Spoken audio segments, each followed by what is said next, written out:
안녕하세요. 저는 40대 후반 여자입니다. 제 남편은 작은 회사를 운영하고 있어요. 아버님과 같이 운영하고 있던 회사였는데 노후하신 아버님은 회사에서 손을 떼시고 남편 혼자 도맡게 되었던 회사예요. 저와 남편은 각각 다른 자리에서 열심히 일을 하다 보니 시집 장가도 못 가고 있던 상태였어요. 저는 대기업은 아니지만 그래도 중소기업에서 과장이었고 거래처로 만난 남편과 자주 붙어 있다 보니 눈이 맞아 연애를 시작하게 됐어요. 40대가 되고 만난 사이라서 로맨스를 기대했다기보단 그냥 마음의 안정을 찾고 싶었다고 해야 할까요? 그런 마음으로 시작하게 된 연애였어요. 물론 사랑하는 마음이 없었던 건 아니었어요. 근데 이제 떨림보다 편안한 느낌이 더 좋았던 거였죠. 큰 설렘보단 그냥 가족 같은 그런 느낌이요. 그렇게 연애를 시작한 지 3개월이 좀 지났을 때 갑자기 남편이 저에게 프로포즈를 한 거예요. 남들이 생각하는 비싼 레스토랑 뭐 이런 건 아니었지만 차 안에서 정말 진심을 담은 말들로 저를 감동시켜줬어요. 그렇게 저는 남편의 마음을 받아줬고 빠르게 결혼 준비를 해서 초고속으로 결혼식을 하게 되었습니다. 아무래도 늦은 결혼이다 보니 주변 반대는 없었어요. 되레 결혼을 안 하고 혼자 늙어갈까 또는 손주 한번 못 안아볼까 걱정하던 양쪽 부모님들은 너무나 기뻐하시며 서로의 배우자를 받아주셨습니다. 그래서 이 결혼은 너무나도 성공적이라고 아주 잘한 선택이라고 제 스스로 생각하게 만들었어요. 그런데 그 생각은 결혼 1년차도 안 돼서 와르르 무너져 내렸습니다. 친구들이 왜 결혼했냐고 지옥이라고 말할 때 좀 더 생각해봐야 했었는데 시집살이 그거 진짜 보통이 아니더라고요. 명절 때마다 먼 시댁집까지 찾아가서 음식 해야지 청소해야지 어떤 날은 빨래도 해야만 했어요. 하지만 이 정도로 끝이 났었다면 다들 그러고 사니까 그러려니 했겠지만 먼 길 사시는 시어머님은 시도 때도 없이 서울로 오셔서 짧게는 2, 3일, 길게는 보름 이상 저희 집에서 머물다 가셨어요. 아주 그때마다 저는 죽을 맛이었습니다. 시어머님이 노는 거 너무 좋아하셔서 틈만 나면 용돈을 달라 하셨고 친구들과 저희 집에 와서 술 파티를 하질 않나 마음대로 저희 안방에서 친구분들과 잠을 자질 않나 진짜 상상 초월이었어요. 하루는 제가 몸이 너무 안 좋아서 반차를 쓰고 집에 왔는데 신발장에 신발이 너무 많이 있더라고요. 느낌이 쎄한 상태에서 저는 어머님 오셨어요? 를 외쳐봤지만 거실에도 부엌에도 작은 방에도 베란다에도 안 보이셨어요. 설마 하고 안방문을 열었는데 저는 그 자리에서 주저앉아야 했습니다. 어머님과 어머님 친구들이 완전 술이 떡이 돼가지고 저희 안방을 다 난장판으로 만들어놨더라고요. 심지어 이불에 누가 소변과 토의 흔적들까지. 정말 몸이 아파서 온 저는 더 몸이 안 좋아졌어요. 바로 다들 일어나시라고 제가 화를 내면서 깨웠는데 눈치 없는 시어머니는 아주 정신을 못 차리시고 주무셨어요. 겨우겨우 정신을 차린 시어머님 친구분들은 바로 도망을 가셨고 저희 시어머님은 저녁이 다 지나고 나서야 잠에서 깨어나셨습니다. 그런데 더 웃긴 건 그 난리통을 보고도 뻔뻔한 저에게 해장국을 끓여달라고 하는 거예요. 진짜 어이가 없어서 코웃음만 나왔어요. 남편도 이건 좀 심하다고 생각이 들었는지 시어머님을 데리고 나가더라고요. 그리고 저는 화나는 마음을 가다듬고 안방을 청소하는데 진짜 너무 짜증이 나더라고요. 아니 세상 어떤 시어머님이 저럴 수가 있는 건가? 저는 너무 이해가 안 돼서 진짜 욕밖에 안 나오더라고요. 그래서 아주 바닥, 이불, 벽, 베개 커버를 닦고 세탁하고 하면서 욕을 미친 듯이 했어요. 그런데 너무 심하게 난장판을 만들어놔서 2시간은 청소를 한 것 같아요. 그렇게 혼자 개고생하면서 밥도 못 먹고 청소를 하고 있었는데 해장을 하고 온 시어머님과 남편이 들어왔어요. 근데 해장을 하러 가놓고 둘이 한 잔 또 하고 왔더라고요. 저는 화가 나서 남편에게 방으로 들어오라고 눈치를 줬어요. 남편은 조심스럽게 저를 따라왔고 저는 안방에서 잔소리를 퍼부었어요. 아파서 반찬까지 쓰고 집에 왔는데 더 힘들어졌다고. 어머님 정말 해도 너무하신 거 아니냐고. 그리고 당신은 어떻게 아픈 사람 혼자 두고 나가서 이걸 나 혼자 다 치우게 하냐고. 뭐라고 하고 있는데 갑자기 시어머님이 문을 확 열고 들어오시더라고요. 너는 내가 이 집에 오는 게 그렇게 싫으니? 그래서 애비를 이렇게 잡는 거냐? 아니 어머님 솔직히 오늘은 좀 너무하신 거 아니에요? 너무하게 뭐가 너무해? 네가 너무하지. 사람이 살다 보면 실수도 하고 그런 거지. 너는 꼭 그걸 들춰서 가족 흉을 봐야겠니? 그래야 네 속이 편하냐고. 막무가내 무대포, 무상식, 무개념, 그냥 무자가 들어간 단어들은 모아보면 저희 시어머니 그 자체였어요. 아예 말이 안 통하더라고요. 그러면서 저에게 서운하다고 더 큰 소리를 치는 시어머님은 그대로 집을 나가버리셨어요. 그러자 남편은 저한테 엄마 앞에서 꼭 이렇게 해야 했어? 아우 씨, 진짜 엄마 집 나가니까 속 시원하냐? 하곤 같이 집을 나가버렸습니다. 어이가 없었어요. 지금 누가 큰 소리를 내야 하는데 왜 지네들이 저를 죄인으로 만드냐고요. 정말 어이가 없는데 둘이서 사람 하나 바보 만들기가 정말 쉽다고 저는 또 미안해지더라고요. 진짜 바보같이 저는 남편의 연락을 기다렸어요. 하지만 그날 남편은 들어오지 않았어요. 그리고 다음날 저녁이 돼서야 들어왔습니다. 그러더니 입을 완전히 닫아버렸어요. 제가 말 좀 하자고 따라다녀도 말 한마디를 안 하더라니까요. 진짜 누가 화내야 할 상황인데 참나. 다시 생각해봐도 아주 제가 등신이었어요. 그땐 남편이니까 부부싸움은 오래 하면 할수록 안 좋은 거니까 저는 풀어보려고 노력했어요. 그러자 남편이 말하더라고요. 나랑 화해하고 싶으면 엄마한테 먼저 사과해. 그리고 나한테 다시 제대로 사과하고. 지네가 뭘 잘한 게 있다고 저한테 사과를 원하냐고요. 근데 저는 남편의 고집 때문에 어쩔 수 없이 다시 서울에 올라오신 시어머님에게 술상을 차려드리면서 죄송하다고 말씀을 드렸습니다. 그렇게 시어머님도 남편도 기분이 다 풀리고 술자리가 끝날 때쯤 시어머님이 다시 제 심기를 건드리기 시작했어요. 예, 이번 주에 내 친구 금자 생일이거든? 집에서 좀 놀게. 생일상 좀 차려줘라. 저는 이게 뭔 소린가 싶어서 놀란 눈을 하고 네? 라고 받아쳤어요. 들었지만 듣지 못한 척하고 싶었고 잘못 들은 거라고 제 자신에게 말해주고 싶었어요. 하지만 시어머니만 한 번 더 저에게 금자 생일상 좀 차려달라고. 이미 우리 집에서 한다고 말해놔서 취소도 못해. 그니까 부탁 좀 할게 며느리. 우리 집? 아니 아들 신혼집이 어떻게 우리 집이 될 수 있는 거냐고요. 게다가 이 뻔뻔함은 대체 어디서 나오는 거고요. 진짜 저는 순간 빡침이 확 올라왔지만 최대한 얼굴 표정을 숨기려고 노력했어요. 하지만 표정이 완전 굳어버렸고 시어머님은 정색을 하면서 또 저한테 왜? 싫으냐? 잘못했다고 술상까지 차려놓고 사과하더니 다 뻥이었어? 완전 이거 노리고 저한테 화낸 거 아니냐고요. 저는 그렇게밖에 생각이 안 들더라고요. 제가 대답을 제대로 못하자 남편이 상밑으로 저를 발로 툭툭 차기 시작했어요. 그러더니 자기가 대신 대답하더라고요. 에이, 이 사람이 잘 준비해드릴 테니까 다 데려와. 걱정 말고 내가 술도 다 사놓을게. 그치 여보? 준비 잘 해줄 수 있지? 진짜 해줄 거냐? 네 입에서 대답 좀 듣자. 어쩔 수 없이 저는 알겠다고 말을 해버렸어요. 아니 지네 집에서 하면 되지. 아무리 아들 집이라고 해도 남의 자식인 며느리를 그렇게 막 부려먹어도 되냐고요. 심지어 가족 생일상도 아니고 왜 남의 가족상을 제가 만들어야 하냐고요. 하나부터 열까지 진짜 다 마음에 안 들기 시작했어요. 이런 마음을 남편에게 말을 해봤지만 어머님이 체면을 많이 생각하시니 잔말 말고 잘 차려드리라고 말하더라고요. 그래서 당신이 차려보라고 말했는데 괜히 부부싸움만 더 커져버렸어요. 제가 집에서 노는 사람도 아니고 똑같이 일을 하는데 부당하게 저만 시집살이를 해야 한다는 사실이 솔직히 진짜 억울했어요. 하지만 한국 정서가 그러한 만큼 저도 어쩔 수 없는 부분이라고 스스로 위로하면서 세뇌를 시켰어요. 그때라도 때려쳤어야 했는데 바보 같았죠. 그렇게 어머님 친구분의 생신날 저는 회사에 월차까지 쓰고 음식을 만들려고 했는데 완전 제대로 회사 일이 터져버려서 급하게 시장에서 음식을 사서 차려놨어요. 이것도 진짜 노력한 거예요. 그리고 솔직히 제가 만든 것보단 전문가들이 만든 음식이 훨씬 맛있잖아요. 그리고 엄청 푸짐하고 다양하게 준비해놨었거든요. 그런데 시어머님과 친구분들이 아주 지랄을 하더라고요. 이럴 거면 내가 왜 집에서 먹자고 했겠니?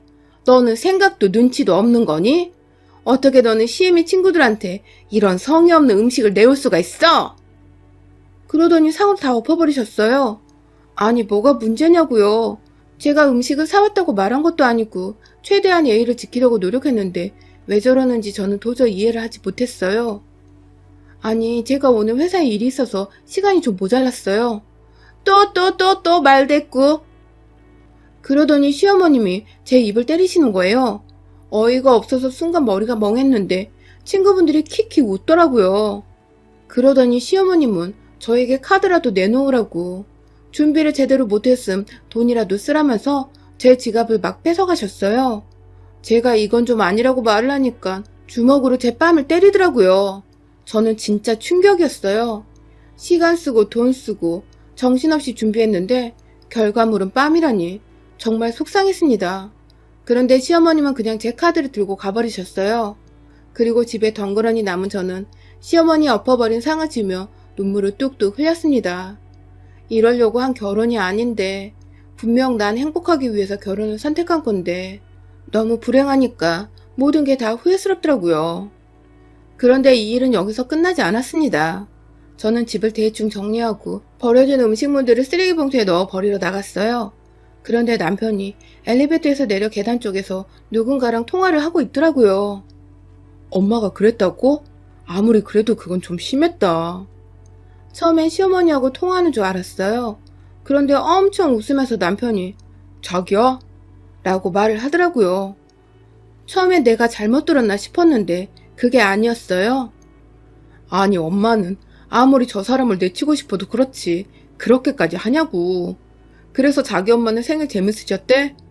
저는 그때 뭔가 머리가 띵해졌어요.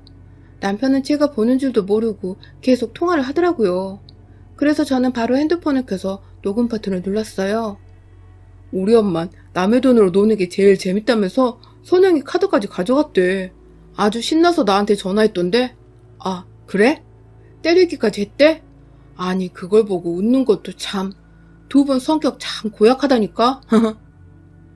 저는 다리가 후들후들 떨려서 진짜 주저앉고 싶었는데 겨우겨우 입을 막으면서 다시 집으로 들어왔어요. 그리고 한 15분 정도 멍하니 앉아있는데 남편이 들어오더라고요. 나왔어. 엄마 친구분 상 잘 차려드렸어? 알면서 뭘 물어? 일 끝나고 지금 왔는데 내가 뭘 알아? 아니야, 잘 끝났어. 내 카드 들고 나가셨는데 그거 정지된 카드인데 잘 놀고 계시려나 모르겠네. 저는 집에 들어오자마자 어머님이 가져가신 카드를 다 정지시켜버렸어요. 제가 봤을 땐 이미 저희 관계는 끝난 거나 마찬가지였거든요. 남편은 바람을 피고 시어머님은 일부러 작정하고 저를 괴롭히고 이걸 제가 다 알면서 참을 이유가 없으니까 이제 제대로 내가 이 사람들을 괴롭혀주고 버려야겠다 싶었던 거였죠. 뭐? 엄마 그걸로 비싼 룸 잡고 술 드시고 계신다던데 너 제정신이야? 모른다더니 왜 알고 있어? 당신 나한테 거짓말한 거야? 완전 황당한 남편은 말을 버벅대면서 헛소리를 하더라고요. 아니 그게 아니라 엄마랑 들어오기 전에 잠깐 통화했지. 너가 카드 줬다고 술집 들어간다고. 저는 빵 터졌어요. 남편 표정이 아주 겁먹은 쥐새끼 같았거든요. 긴장 풀어. 당신이 가서 술값 내주면 되지 뭐. 지금이라도 가봐. 내가 돈이 어딨어. 이번 달에 카드값도 간당간당한데 자기가 가서 좀 내줘라. 엄마 얼마나 놀라시겠어. 내 엄마도 아니고 자기가 정지된 카드를 물어보지도 않고 가지고 가신 건데 뭐 친구분 생일이니까 그 딸내미가 와서 내주겠지. 뭐 우리가 걱정할 게 있어? 야, 걔 백수야. 지가 없다고. 내가 월세도 내주... 멍청하게 지 입으로 아주 술술 풀더라고요. 월세? 너 진짜 제대로 두 집 살림했냐? 그냥 단순한 바람인 줄 알았는데 남편은 두 집 살림 중이었어요. 저는 완전 충격을 받았어요. 그래서 바로 남편의 핸드폰을 뺏어서 최근 통화 목록에서 방금까지 통화한 이 대리에게 전화를 했어요. 역시나 전화를 받은 사람은 여자였어요. 이름만 이 대리로 저장되어 있고 상간녀가 맞았던 거예요. 자기 집에 들어간다더니 안 들어갔어? 필요 없고 네가 올래 우리가 갈까? 참고로 내가 가면 니네 집에 나만 아는 살림살이 없을 거야. 그러자 얼마 안 돼서 상간녀는 저희 집에 도착했습니다. 남편은 그 와중에 그 여자 옆에 앉았고 그 여자는 뭐가 그렇게 당당한지 팔짱을 끼고 저를 빤히 쳐다보고 있더라고요. 저는 두 사람에게 어디서 어떻게 만났는지 물었어요. 여기서 정말 기가 찼어요. 그 둘을 이어준 사람이 바로 두 사람의 엄마들이었어요. 유부남인 걸 알면서 서로의 자식들을 이어준 거예요. 금자라는 어머님 친구분의 딸이었던 상간녀는 얼마 전에 이혼을 한 돌싱이었다고 하더라고요. 그러면서 남편이 원래 그렇게 만남을 가진 게 아니라 몇 번 어머니 모시러 갔다가 마주치게 됐고, 만난 지는 얼마 안 됐다고 너무 솔직해서 고마울 지경이었어요. 진짜 멍청해도 이렇게 멍청할 수가 있나. 그런데 그 여자는 너무 당당하게 저한테 뭐가 문제가 있냐면서 사랑하는 게 죄는 아니잖아? 라는 거예요. 그래서 제가 당신 바람피다 걸려서 이혼당했죠? 어떻게 알았어요? 화들짝 놀라면서 말하는데 진짜 이런 골빈놈들이랑 얘기하는 내가 다 한심하게 느껴지는 거 있죠? 그런데 이 여자 단단히 미쳤더라고요. 우리 엄마 생일 파티 해준다고 했다면서 왜 안 되는 카드를 줘요? 얼른 가서 돈 내줘요.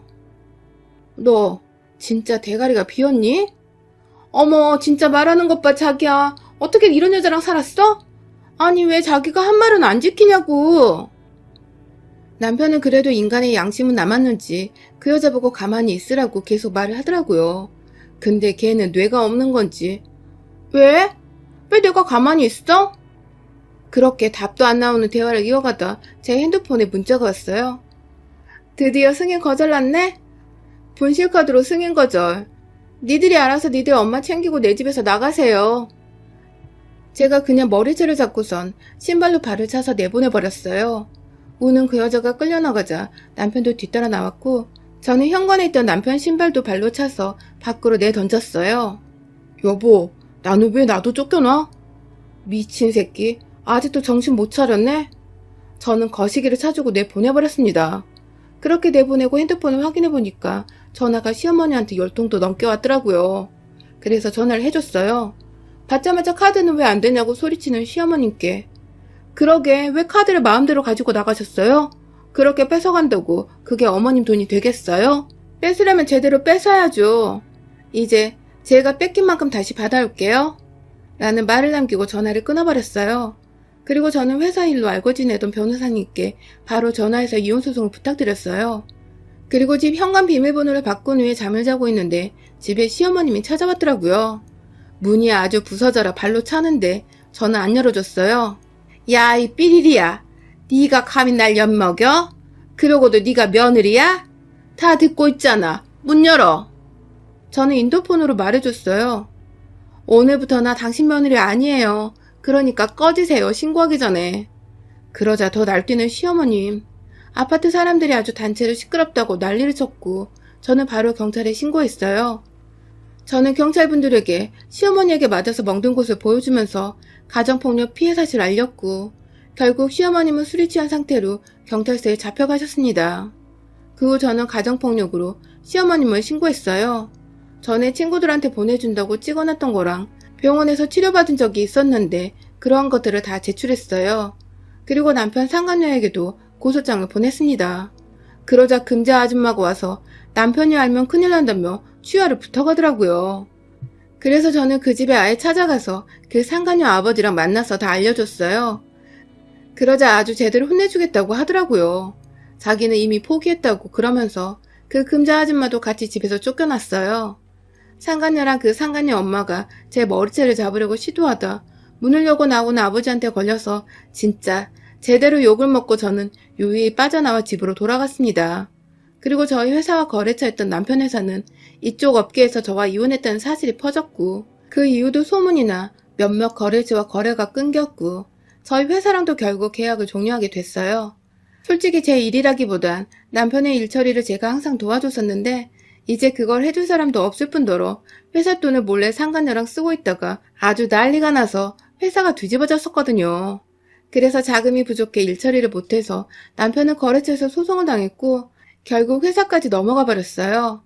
이게 소송 중에 있었던 일이었는데 뭔가 잘못됐음을 깨달은 남편은 저에게 무릎을 꿇으면서 용서해달라고 빌었지만 저는 받아주지 않았어요. 이미 미운 정도 다 사라진 상태였거든요. 애초부터 기대가 없던 사랑이어서였는지 정리는 아주 깔끔하게 됐습니다. 그래서 저는 차분히 재판을 진행할 수 있었고 결국 세 사람에게 위자료를 받아낼 수 있었습니다. 아주 속이 시원하더라고요. 한번 저를 찾아와서 깽판을 치려고 했던 시어머님은 그동안 제가 봐줬던 것도 모르고 저한테 폭력을 쓰려고 하다가 된통 당하고 돌아갔어요. 제가 CCTV 없는 저희 회사 건물 안에서 아주 뺨을 제대로 날려줬거든요. 그리고 말해줬죠. 똥이 무서워서 내가 그동안 참은 줄 알아요? 더러워서 참아준 거지. 더 험한 꼴 당하기 싫으면 찾아오지 마세요. 안 그럼 무슨 짓을 해서라도 당신이랑 당신 아들 인생 망가뜨릴 테니까. 그 후로 멍청한 그 사람들은 제 앞에 나타나지 않았어요. 원래 화를 안 내던 사람이 화를 한 번 내면 정말 무섭잖아요. 제가 그러니까 제대로 겁을 먹었나 봐요. 진짜 한 번 더 눈에 띄면 저는 제 모든 걸 걸어서 그 인간들한테 더한 지옥을 보여줄 거예요. 여러분의 생각은 댓글로 남겨주세요. 오늘도 시청해주셔서 정말 감사합니다. 안녕하세요. 올해 29, 내년 30 되는 여자예요. 우리 부모님이 될 수 있는 대로 나이 30 넘기지 말라고 아빠 퇴직하기 전에 식 올렸으면 좋겠다 하시는 거예요. 건설회사 임원이시거든요. 은퇴 후엔 아무래도 사람들 경조사에 뜨악한다고요. 요즘 불임도 많다니 될 수 있는 대로 일찍 서두르는 게 좋다기에 진행 중에 제가 엎었어요. 벌써 올해 여름 이야기네요. 나름 스펙타클한 얘기라 재미는 있으실 거예요. 그 오빠는 한 3년 교제했어요. 저는 땡땡 해상본사 근무 회사원이고요. 오빠는 땡땡 생활과학 연구원이에요. 10살 많았어요. 실험실에서 샘플 돌리고 신제품 나오면 부작용이나 알러지 연구하고 실험하고 유독성 검사하고 그런 연구예요. 안정적이기도 하고 자기 적성에 딱 맞는다고 했어요. 공대 화학과 출신, 남자들 천직 공부벌레라 연애고 뭐고 잘 못해요. 그저 공부만 했어요. 무뚝뚝하고 그러나 제게는 참 다정했어요. 가끔 보면 감정이 없나 싶을 정도의 사람인데 저에게만은 다정했어요. 사람 진절이 나기 싫어하는 사람이었거든요. 간간히 서로 가족 얘기하면 자기 어머니처럼 고생한 사람은 없을 거라고 칭찬이 잦았어요. 요즘 세상에 한복 차려입으신대요. 일주일에 2번씩 도우미 쓰는데 한복 관리 목적으로 세탁소 드라이클리닝 맡기고 찾아오고 하는 도우미라고 제가 듣기로는 무척 까다롭고 예민해 보이는 분 같더라고요. 그래서 나 살림 잘 못하는데 걱정이나 했더니 다정한 눈으로 한참을 절 보더니 그건 뭐 나중에 알아서 할 일이라고 하더라고요. 우리 집은 분가하지? 모르니 상의 좀 해보자기에 오빠 회사 근처로 얻자고 제가 선수친 덕에 분가 쪽으로 생각하는 눈치고요. 우리 아빠가 나 내년 30 되기 전에 식 올렸으면 하신대 했더니 내년? 하고는 생각하더니 내년은 나 36이네. 결혼하기 딱 좋은 나이다. 내년이 나는 좋은데? 그러고는 일단 말해보겠대요. 자기 기준으로 말한 거 여기에 저는 기분이 상하더라고요. 사실 저란 여자도 감정적으로 막 누구 좋다, 뭐 남자 보고 막 반했다, 가슴 뛴다 이런 감정이란 게 없는 덤덤한 편이라 친구들 연애할 때 닭살 돋고 그런 알콩달콩한 거 절대 못하거든요. 그런데도 처음에 담백해 좋아 보였던 사람이 점점 인간 같지 않아 보이더라고요. 분명 다정한데 왠지 연기 같다는 느낌? 날 보면 웃지만 진짜 웃음이 아닐 듯한 그런 싸한 느낌. 실제로 저와 눈 마주치지 않을 때는 절대 웃지 않아요. 하지만 나처럼 연애가 서툴러서 그런가 보다 했죠.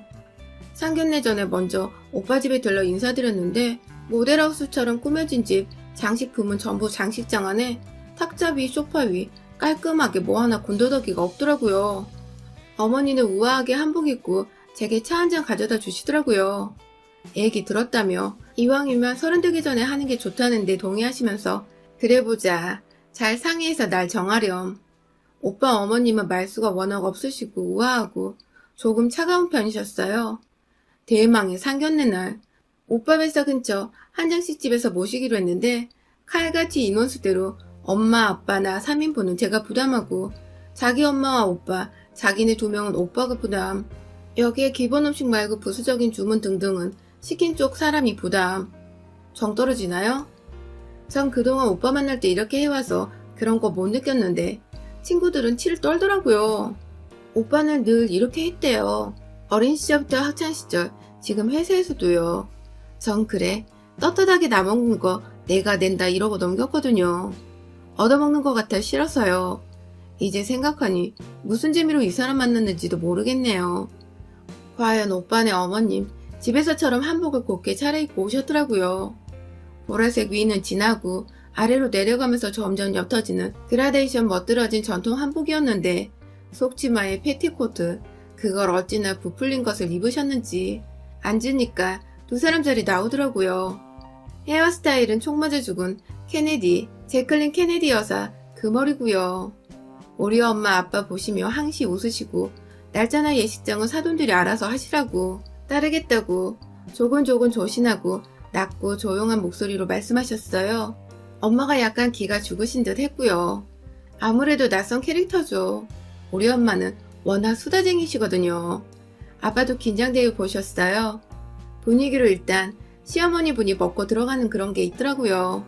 조용조용 담소 나누시고 이제 마무리하려는데 오빠가 어머니 모셔다 드리고 회사 다시 들어가 봐야 안 돼서 먼저 나가고 제가 엄마 아빠 반응 살피려고 앉으니 아빠가 차 타고 가시는 것까지 보고 오시라더라고요. 예의 아니라고요. 그 말씀에 저도 아차 싶어서 얼른 일어나 따라 나갔죠. 바로 따라 나갔다 싶은데 안 보여서 혹시나 싶어서 주차장 쪽으로 갔어요. 가게 뒤쪽으로 크게 있거든요. 가까워질수록 소란스럽게 어떤 여자가 깨깨 소리 지르는 소리가 들리더라고요. 무슨 일이지? 오빠랑 어머니는 어디 가신 건가? 주차장 입구에 가보니 어머니셨어요. 그 소리 지르는 게요. 파킹하는 사람에게 소리 지르고 있었는데 치맛단을 밟힌 모양이에요. 아까 우리 엄마 아빠한테 그렇게 고상 떨던 여자 맞나 싶게 아글아글 써가며 그 파킹 직원이 죄송하다 말할수록 목소리가 높아지더라고요. 죄송하다면 다야?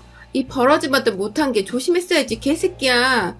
이게 얼마짜린데 이걸 못쓰게 밟아. 이걸 다시 어떻게 입겠어? 너 같은 거한테 밟힌 옷 재수없고 기분 나빠서 입을 때마다 생각날 텐데. 뭐? 물어줘? 니까짓 게 이걸 물어줘? 이 그지 새끼가 뭐라는 거야? 다시 맞춘다고 이 더러운 기분이 없어져? 내가 돈 때문에 이러는 것 같아? 이 삐리리 같은 게 재수 온 붙으려니 별 삐리리 같은 게 다 지랄이네. 그 여자는 이러고 있고 더 놀랍게도 오빠는 옆에서 웃고 있더라고요. 팔짱 딱 끼고 예의 그 다정한 표정으로요. 제 시어머니 될 분이 분에 못 이겼는지 무릎 꿇고 죄송하다 하는 늑술해한 할아버지로 보이는 파킹 직원분 어깨를 발로 짓이기더라고요. 그리고 말리지도 않고 옆에서 지켜보던 오빠가 엄마 가요. 나 회사 들어가야 돼.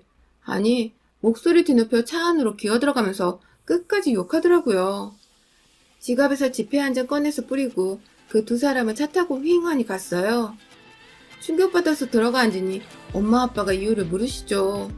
말할까 말까 고민도 잠시 그 악을 바락바락 쓰던 포구의 생선장수 같던 예비 시어머니 그리고 방금 전까지 여기 앉아 그 고상한 척 점잠 빼던 여자를 생각하며 이중성에 치가 떨려서 소름 돋는 팔을 쓸어내리며 말씀드렸어요. 엄마는 그럴 줄 알았대요. 눈빛이 싸늘하니 속으로 딴 생각 품고 있는 여자 같더라며. 입은 웃고 있는데 눈에는 도깨가 가득하니 요리조리 머리 굴리는 게 보였다 하셔요. 아빠 반응도 마찬가지였고요. 아빠는 특히나 오빠도 냉한 게 영 마음에 안 내키셨다고 해요. 사부인이야 그런가 보다. 자리가 자리니 혼자 나와키 안 죽으려고 하는 것은 당연한데 맞은편에 앉은 우리 고모님께 시선 한 번을 안 주고 지들끼리 처먹냐면서요.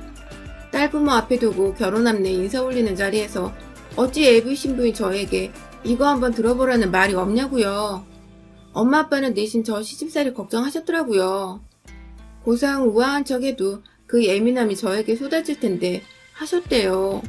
아빠는 아무리 봐도 시어머니 자리에 애산 여자 아니라고 하셨어요. 어쩔까 아빠 여쭈어보니 무조건 제 결정에 따르겠다고 천천히 생각해보라시더라고요. 상견례 후 일주일 정도 오빠랑 그저 그런 안부 문자 주고받으며 시간이 지나갔어요. 그냥 아주 많이 화가 났겠거니 내가 모를 무슨 일이 있었거니 생각하려 해도 너무 다른 모습에 그 옆에서 너무 익숙한 듯 동조하는 기색이 역력한 오빠의 그 깔아보는 파킹 할아버지를 보던 눈빛이 잊혀지지 않아요. 그래도 한편으로는 3년 만났는데 서운한 건 있긴 했지만 그래도 그 세월이 얼만데 생각에 고민하는 동안에도 항상 바쁘다는 오빠. 일주일 못 만나도 별다른 반응도 없고 어디 아픈 거 아니냐 무슨 일 있냐 묻지도 않고요. 심지어 상견례 후 우리 부모님 반응에 대해 묻지도 않더라고요. 엄마가 예물 목록 뽑으면 전해줄게. 아침에 잘 잤냐 출근하냐 별다른 말 없이 틱 던져진 문자 보고 마음이 정해지더라고요. 오빠, 퇴근 후 잠깐 보자. 늦더라도 연락 달라고 하고 야근 중이라며 잠깐 나온 오빠를 만났어요. 커피 2잔 뽑고 샌드위치랑 야식거리도 좀 챙겼고요. 고맙다 어쩌다 말도 없이 받아둔 오빠한테 우리 미안하지만 상견례 없었던 걸로 하자 했죠. 별로 놀라는 기색도 없어요. 낮게. 왜? 그러기에 우리 생각해보니 안 맞는 것도 같고 어머니까지 내가 잘 못 맞출 것 같아 했더니 제가 준 야식거리를 바닥에 탁 던져버리더라고요. 커피 큰 컵으로 2개 들어있어서 바닥은 순식간에 엉망진창이 되었는데 아랑곳도 않고 저한테 하는 말이 그런데 네가 뭔데 가짱게 없던 걸로 한 해 만이냐? 때려치잔 말은 우리 쪽에서 해야 할 말 아냐? 이러는데 심장 쿵. 우리 쪽에서 한 잘못이 뭔데 네 쪽에서 없네만에 소리가 나와? 이만하게 저도 말이 곱게 나갈 리가 없죠. 야, 상견례 날 네 엄마 옷이 그게 뭐야? 우리 엄마 무시하는 것도 아니고 그게 뭐야? 기분 나빠하시는 거 달래느라 내가 얼마나 고생했는지 알아? 하는데 기가 막혀서 우리 엄마 그날 제일 좋은 옷 입고 나가셨어요. 검정색 실크 3피스요. 안에 조끼까지 받쳐 입으셨다고요. 엄마 옷차림은 어떻다고 트집이야? 그게 왜 기분이 나쁘며 어디가 무시한 건데? 야, 네 말대로 없던 걸로 하고 거지 같은 근본도 없는 너 같은 거 나도 안 보고 말면 돼. 그런데 기분 나쁘게 감히 네 쪽에서 없네만에 해서 하는 말이야. 알겠어? 가짜는 것들이. 상견례 날 얘네 엄마 그 난리친 거며 그 옆에서 팔짱 끼고 웃으며 관망하던 놈. 이게 진짜 모습들이었구나 싶었어요. 다시 확인한 거죠. 3년 알고 지낸 사람 만나 싶게 180도 휙 바뀐 조롱하는 얕잡아 보는 말투며 표정에 숨이 턱 막히더라고요. 제가 그동안 이놈을 보며 혹시 연기하나 순간순간 느꼈던 그게 맞았던 거죠. 소름 돋아서 그래 미안하게 됐고 그리 알고 관두자 하고 돌아 나왔어요. 심장이 터지는 줄 알았어요. 이 모자 그 꽁한 마음 그대로 저와 결혼하고 어찌하려 했을까 싶어 무서워지더라고요. 엄마 아빠께 결과 보고 드리는 동안에도 어찌나 소름이 돋는지. 엄마가 그 옆에는 그럴 줄 알았다시는데 엄마 아빠 보고 사근사근 웃으며 이야기하고 고개 아래로 내리는데 표정이 순식간에 싹 바뀌더래요. 제가 이해를 잘 못하자 엄마가 그 모습을 제안해주는데 무섭더라고요. 저 남자 가끔 저랑 웃으며 이야기하다 종어머니 주문한 음식 가져올 때 표정이 저렇거든요. 전 보면서도 그냥 여기저기서 웃음 안 흘린다고만 봤지 저게 이중적인 그들의 단면이라고는 생각도 못했지요. 잘된 거라 위로해 주시는데 위로받을 필요도 없이 마음이 딱 정리되어서 아무렇지도 않았어요. 감히 엄마 옷차림 가지고 물고 늘어지는 거 웃겼고요. 디자이너 작품인데 안목도 없는 것들이다 싶더라고요. 다음날 퇴근할 무렵 애네 엄마의 뜬금없는 전화를 받았어요. 이상한 소리를 들었는데 말이죠. 우리 얼굴 좀 봤으면 하는데 시간 좀 내줘요. 목소리는 쇠해성 우아하지만 전 듣자마자 소름 돋더라고요. 파킹 할아버지 어깨를 분에 못 이겨 진이게 밟던 그 모습이 떠올라서 얼굴 딱 굳히고 말했죠. 죄송하지만 얼굴 보고 할 말 없어요. 오빠랑은 끝났고 대단하게 소문난 것도 아니니 이쯤에서 그만뒀으면 합니다. 제 말이 끝나자마자 아니나 다를까. 야! 이를 악문 듯한 앙칼지고 째진 목소리로 소리를 지르더라고요. 지금은 그냥 단지 결혼 이야기 오고 간 사이일 뿐인데 며느리였으면 저 아주 죽었겠죠? 왜요 아줌마? 고상한 척은 다 하더니 저 아줌마랑 아들이랑 주차장에서 한치 다 봤어요. 그래서 그만두는 거예요. 아니 솔직히 이 남자 없으면 못 살겠다 하는 마음이 없어서가 정답이겠네요. 이 나이에 남녀 만나면서 잠자리 없이 결혼 진행하는 거 드문 일이거든요. 저 남자 밝히는 여는 아니지만 그렇다고 또 혼전순결주의자도 아니거든요. 볼 때마다 그렇게 잘해주고 다정한 척 했어도 뭘 어쩌고 싶지가 않더라고요. 저는요 거리낄 거 부끄러울 거 하나 없어요. 야, 우리도 그래 이년아.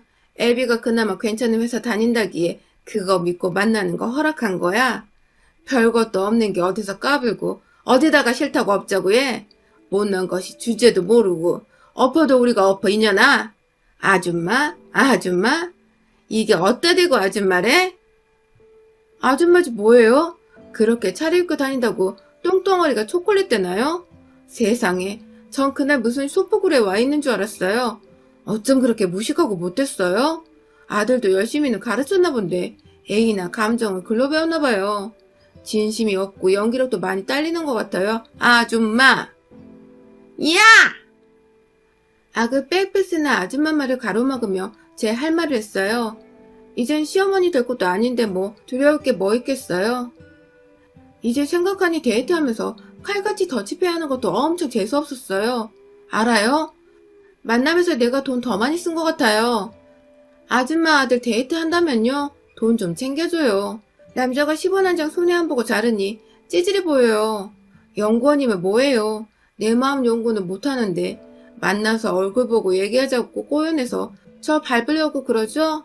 그 할아버지처럼. 안 속아요. 퍽이나 아들도 아줌마도 만날 이유가 없어요. 끊어요. 나 바빠요 엄청. 악을 바라바라 쓰는 시어머니가 될 뻔한 여자의 목소리를 전화기로 듣는데 그 깨끗하고 정돈된 집안에서 곱게 한복 차려입고서 이지랄 하고 있겠거니 생각하니 더 구역질이라고 인간 같지 않더라고요. 친구들과 저녁 먹으면서 썰푸니 역시 그 애미의 그 자식이라며 얘들은 얘기만 들어도 질린다면서 혀를 내두르더라고요. 그러고 있는 동안 집에서 전화를 받았죠. 이 여자가 우리 집에 빡빡대며 전화를 했나 본데 엄마가 집으로 오라고 하셨대요. 아 엄마, 그 독한 여자를 어떻게 상대하려고 그래? 못 살아 정말. 나 가. 기다려. 아빠는? 아빠는 언제 온대? 나 친구들 데리고 갈까? 놈이라도 달고 오면 어떡해. 우리라도 옆에서 막아야지. 못 살아 정말. 애들한테 얼른 우리 집으로 가자 하고 우리로 데리고 갔죠. 애들이 걔네 엄마 구경한다고 다 따라 나서더라고요. 아직 아빠는 도착 안 하신 것 같은데 차가 주차되어 있어서 서둘러 올라가니 예이 그 빽빽거리는 돼지 멱다는 소리가 들리더라고요. 파킹 할아버지 발바대던 이 여자 생각나서 급히 들어갔더니 문 열자마자 고성으로 귀청이 찢어질 듯한데 엄마는 그래 소리 질러라 하며 가만히 구경하시고 있고 이 여자는 여기저기 패티코트로 붕 뜬 한복 펄럭펄럭거리면서 물건 집어던지면서 난동부리더라고요. 엄마께 달려들어서 쥐어뜯으러 달려들긴 하는데 엄마가 머리나 옷을 붙잡으면 바로 발광하더래요. 괜찮아. 이 여자 별로 힘 없어. 상견례 날 나 무릎 내놨다고 자기 무시한 거라고 와서 이런다. 별. 아휴. 고운을 입고 미친년 발광을 저랑 친구들이랑 구경하고 있는데 재밌더라고요. 뭐랄까. 자기분에 못 이겨 욕을 하는데 애시당초 어느 정도 들려야 욕하는구나 싶을 것을 완전 얘기가 뭐 사달라고 빽거리는 그 소리로 내지르는지라 말하는 소리 들리지도 않고 거실로 주방으로 냅다 달려가는 것도 치맛자락 펄럭펄럭 무당 굿하나 싶더라고요. 그러다 엄마 쪽으로 확 달려들어 엄마를 잡으면 방어하시느라 손으로 그 여자 머리를 잡고 약간 흔들었는데 얘 그 총 맞아 죽은 케네디 제클린 여사 헤어스타일에 머리 윗꼭지를 잡았는데요. 그거 약간 흐트러지니까 또 난리 나더라고요. 아빠 말대로 예산 여자가 아니었어요. 더러운 엄마 손 닿았다며 자기 머리 헝클어졌다며 발광을 하는데 이번이 시급해 보였어요. 경찰 불러야 하는 거 아닌가 했는데 아빠 오신 다음 부르라고 하셔서 발광 부리는 거 보고 있었어요. 고름이 다 풀려가지고 아래로 늘어진 자기 치마 자꾸 밟아대고 혼자 비척대는 꼴이 정말 흉하더라고요. 비명은 잠시도 쉬지 않고 질러대고요. 그러면서 또 엄마에게 달려들고 저에게 달려들고 엄마가 맞서 때리지 말고 옷이랑 머리만 살짝 망치고 피하라셔서 그러고 있는데 아빠가 김미자 하고 부르니 여자가 갑자기 얼음대더라고요. 아빠가 굉장히 무서운 표정을 얼굴을 굳히며 말씀하셨어요. 너 맞지? 대원과 김미자 월양이. 어쩐지 예산 여자 같지 않아 보이기에 혹시 싶어 우리 회장님께 여쭤봤지. 신입사원 때 소문으로 들은 기억이 있었어. 탄강촌 사북에서 온 아빠 진폐증으로 죽었다던 김미자. 요정 대원각 문 닫고 삼천각 웨이터 예배놓고 CC그룹 회장님한테 들러붙었다던 월양이 너 맞지? CC그룹 회장님이 그 헤어스타일 좋아하시기로 유명했지.